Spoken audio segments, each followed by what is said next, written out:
ഈ market down ആണ്. അതാണ് ഇന്നത്തെ ചർച്ചാ വിഷയം. പിന്നെ കണ്ടിന്യൂഡ് ഫോള് വരുമ്പോൾ സ്വാഭാവികമായിട്ടും ടെൻഷൻ ഉണ്ടാവും. അപ്പൊ ഇതിലൊരു ക്വസ്റ്റ്യൻ വരുന്നത്, സിസ്റ്റമാറ്റിക് ആയിട്ട് ഇൻവെസ്റ്റ് ചെയ്യുന്ന ആളുകൾ, ഇപ്പോൾ SIP തുടങ്ങിയ പല ആളുകളും പലർക്കും അഡ്വൈസ് കിട്ടുന്നത് എന്താണ്, ഈ സമയത്ത് SIP സ്റ്റോപ്പ് ചെയ്യണം. അത് എങ്ങനെയാ നമ്മൾ നോക്കുക?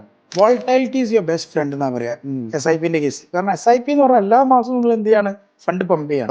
അപ്പം ഈ മാർക്കറ്റ് താഴെ പോകുമ്പോൾ അല്ലെങ്കിൽ വോൾട്ടൈൽ ആകുമ്പോൾ ഇങ്ങനെ ഒരു ഗ്രാഫ് വരുമ്പോൾ ഈ എല്ലാ ലെവലിലും എന്ത് ചെയ്യാണ്, ബൈങ് നടക്കുക ചെയ്യുന്നത്. SIP ശരിക്കും പറയാൻ കുറച്ച് കൂട്ടേണ്ട ടൈമാണ്. അല്ലെങ്കിൽ ഇൻവെസ്റ്റ്മെന്റ് നമുക്ക് ഡിസ്കൗണ്ട് പ്രൈസിൽ സാധനങ്ങൾ കിട്ടാണ്. ഒരുവിധം എല്ലാ ബ്ലൂ ചിപ്പ് സ്റ്റോക്സ് ആവട്ടെ എല്ലാം 20-30%, ഓട്ടോമൊബൈൽ സെക്ടേഴ്സ് ഒക്കെ 40% വരെ എന്ത് ചെയ്തിട്ടുണ്ട്, ടാറ്റ മോട്ടോഴ്സ് ഒക്കെ കറക്റ്റ് ചെയ്തിട്ടുണ്ട്.